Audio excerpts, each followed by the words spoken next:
This year has been a big one for Nintendo.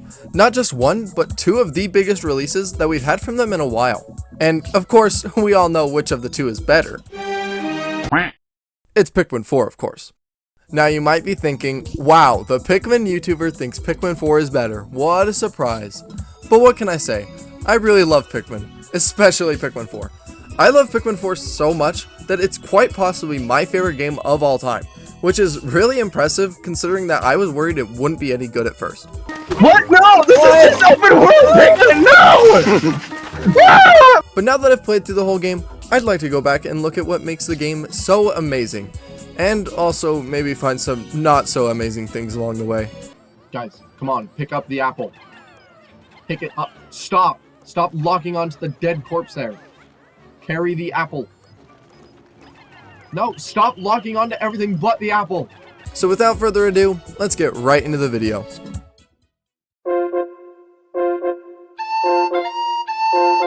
The first thing I want to talk about is the caves. It might seem like a weird place to start, but as of right now, the caves are probably the biggest part of the game. And unlike in Pikmin 2, that isn't a bad thing. The caves in Pikmin 4 are all unique and bring something different to enjoy in each of them, whether it be a difficult puzzle, a new Pikmin, or a cool boss, which I'll be talking more about later. Another thing about the caves in this game is that there are way more of them compared to in Pikmin 2. In Pikmin 2, there are 14 caves, but in Pikmin 4, there are a whopping 24. That's 10 more caves, and yet I felt way more burnt out in Pikmin 2's caves, rather than in Pikmin 4's. And that's because they made the very smart choice to not make the caves go longer than 6 sublevels, except for a select few. But other than that, each cave is a small and fun bite-sized adventure to go on while exploring each area. It actually feels like the main areas were the main idea, and then the caves were the additions, which is the complete opposite in Pikmin 2. I could go more in depth about each cave, but that would take way too long, and I'll be making a different video later ranking them all. So for now, I'll just say that I believe every cave in Pikmin 4 is better than pretty much any cave in Pikmin 2. So caves, huge improvement. Definitely a huge improvement from Pikmin 2, and an amazing feature in Pikmin 4.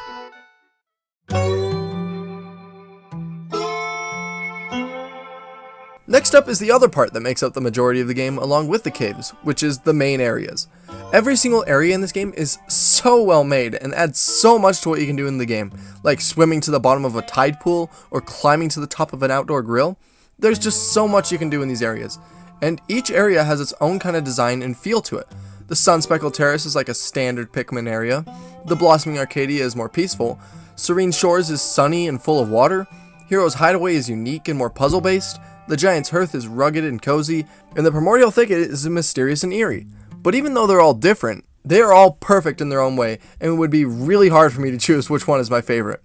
They're just so good, and I couldn't imagine Pikmin 4 without them.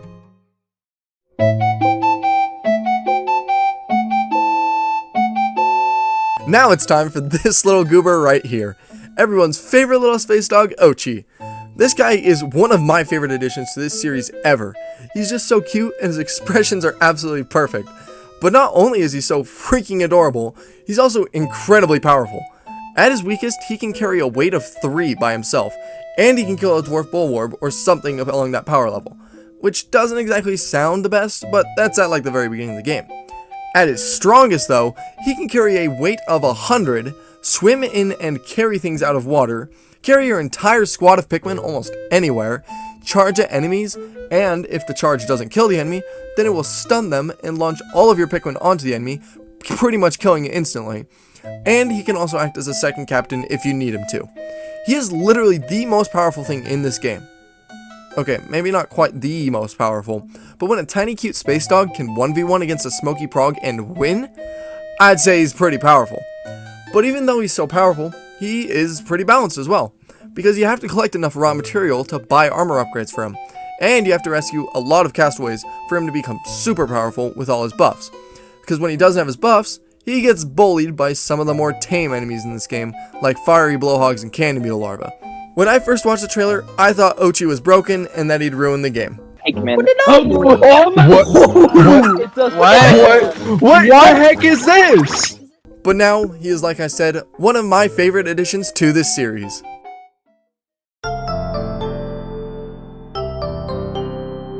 Alright, now for the Pikmin. I absolutely love the way they balance the Pikmin in Pikmin 4. The idea of only being able to use 3 different types of Pikmin on the field at a time is genius. It makes every Pikmin useful at different times. And not only that, they created new elemental puzzles for some of the Pikmin, like fire starters for red Pikmin and the tall metal bridges for yellow Pikmin, which just added more things for those Pikmin to do. And a major problem I had, especially going into the game for the first time, was that I thought blue Pikmin were going to be useless, because in the trailer, it was shown that Ochi was swimming across water with an entire squad of Pikmin, which seemed to make blue Pikmin useless, but surprisingly, blue Pikmin were almost always in my squad. There were so many obstacles that blue Pikmin were needed for, like sprinklers for example. But blue Pikmin weren't the only surprise. There were 3 other Pikmin which were way better than I thought they would be at first, starting with the ice Pikmin. When I saw the ice Pikmin for the first time, I thought their abilities looked really broken, like freezing enemies while attacking them and freezing water, which was another reason why I thought blue Pikmin wouldn't be very useful. But after playing, their abilities were even more powerful than I thought. I would regularly have ice Pikmin in my squad, and most enemies were practically harmless because I could just freeze them. But at the same time, I had to take up a whole Pikmin slot just to use them to kill enemies, which balanced it out. And the freezing water ability wasn't nearly as useful as I thought. I probably froze less than like 10 bodies of water in my first playthrough, just because there was no real reason and I didn't have enough ice Pikmin to freeze it anyway. Then the next Pikmin I wasn't expecting to be so good was the glow Pikmin. At first I thought they'd be just a night mission kind of thing, but after getting glow seeds, I found out I could use them inside of caves, and that just made them way powerful. They are immune to every element, and I'm not talking just fire, electricity, water, and poison, but also being crushed, being thrown into the abyss, mud pools, everything. Everything except for being eaten. But to avoid that, they have their signature charge attack called Glow Mob, which stuns an enemy for like 5 seconds, and then the Glow Pikmin will instantly latch onto the enemy and finish it off in a matter of seconds, just like Ochi's charge, which, needless to say, is very powerful. The only thing keeping these guys in check is that they can only be used at night, and by using glow seeds in caves. But glow seeds are a bit time consuming to get and use, so I didn't use them all that much while playing so I could save them for later. Then the final Pikmin that I didn't really expect to be as powerful as they are is the purple Pikmin. Now if you know anything about Pikmin 2, you know that purples were overpowered in that game. They destroyed any enemy in that game almost instantly and basically turned the game into easy mode. And in Pikmin 4, they somehow got stronger. Basically, they kept everything they had in Pikmin 2, which includes but is not limited to, homing in on enemies, dealing initial damage when latching onto an enemy, and having a 2x damage buff. The only thing that I noticed that didn't get carried over from Pikmin 2 was their stun ability when landing on an enemy. Instead of that, they decided to give purple Pikmin a splash attack, which basically makes them reusable bombs that will annihilate any small group of enemies. And then the damage from landing on an enemy will kill any bigger creature in a few seconds. But again, they're balanced just like the ice Pikmin because you can only have 3 Pikmin types on the field at a time. So if you choose to use purples, then you might not have a Pikmin you'll need for later, and it'll waste time. It's just insane how Pikmin 4 pretty much made every single Pikmin better than in the previous game they were in, but still manages to keep them balanced and fun to play with. Which is why I just absolutely love the Pikmin in Pikmin 4.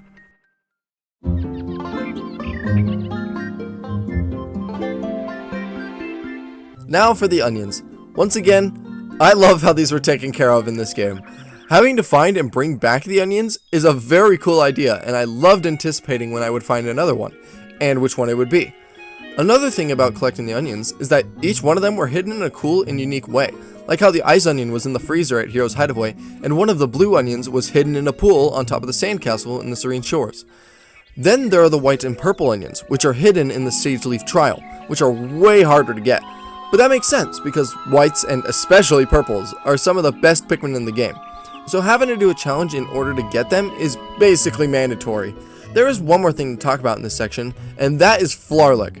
Having to gather a specific item in order to increase the amount of Pikmin you can have on the field is amazing, and it was very well executed.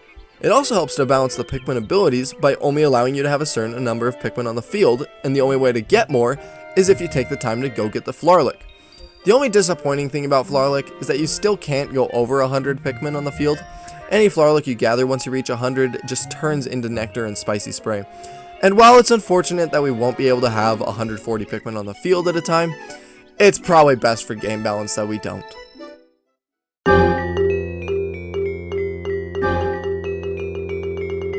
Okay, where do I start with the bosses? How about I start with just how many there are?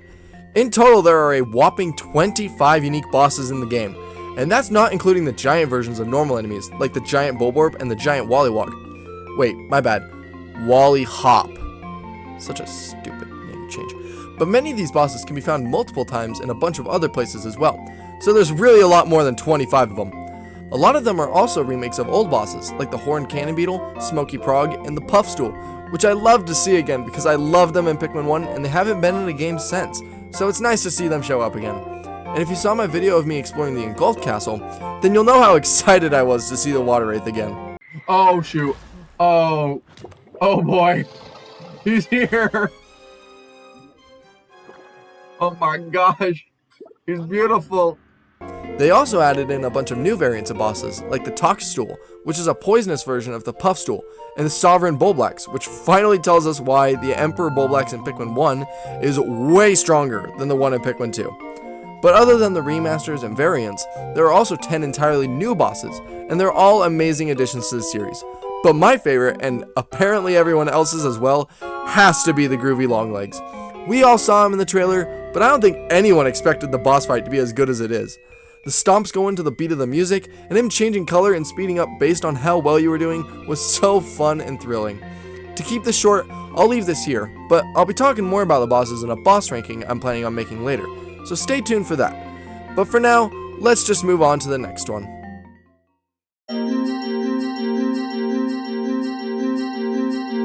Now for Dandor.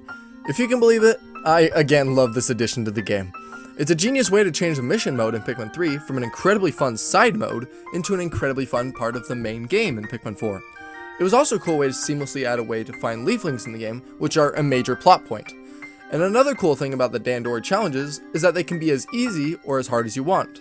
You can torture yourself trying to get all platinum medals and keep finishing each mission with a few seconds off from getting platinum until you get so pissed you throw all your Pikmin into the eternal abyss. Or you can just get a bronze medal to rescue the leaflings and move on. Perfect way to appease both casual and competitive players. But trying to get all platinum medals in the Sage Leaf trial, on the other hand, is just a unique form of self-harm. But there's not just Dandor challenges, there's also Dandor battles. And if the challenges replace mission mode, then the battles replace bingo battle. And I think it's another great addition.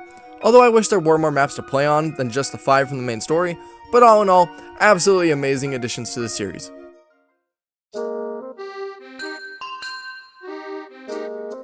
Next up is one of my personal favorite parts of the game, which are the night missions. These missions are so freaking fun. I love the traditional RTS feel of them, where you have to go gather resources, which in this case are glow pellets, in order to grow an army of glow Pikmin to defend yourself from the onslaught of enemies that will appear. Plus, everything is way more satisfying here. Glow Pikmin are stronger than regular Pikmin. They come to you from anywhere on the map, so you don't have to keep whistling them. Their charge attack can pretty much one-cycle any enemy with enough glow Pikmin. And the sound that the glow pellets make is just absolutely freaking beautiful.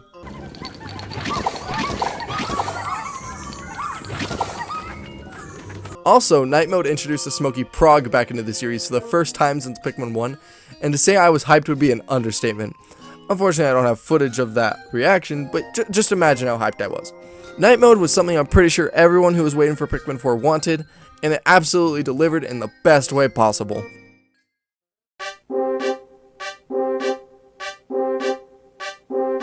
Now for the final thing I want to talk about, and that is Olimar's Shipwreck Tail. If you're like me, you didn't play Olimar's Shipwreck Tail until you had already 100%ed the main game. But I don't think most people were like me. I kinda just completely forgot about it while playing. But when I finally remembered, I absolutely loved it so much. Someone in my comments said that if you didn't think Pikmin 4 was the best game before, then the Shipwreck Tail is what solidified Pikmin 4 as the best in the series. And I completely agree.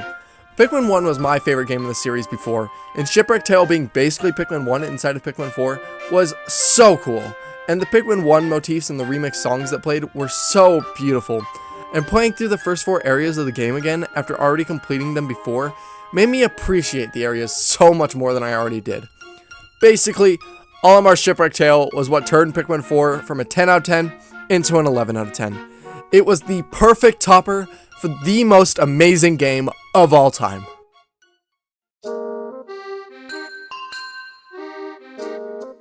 Pikmin 4 was my most anticipated game of all time, and it delivered so much more than anyone ever expected.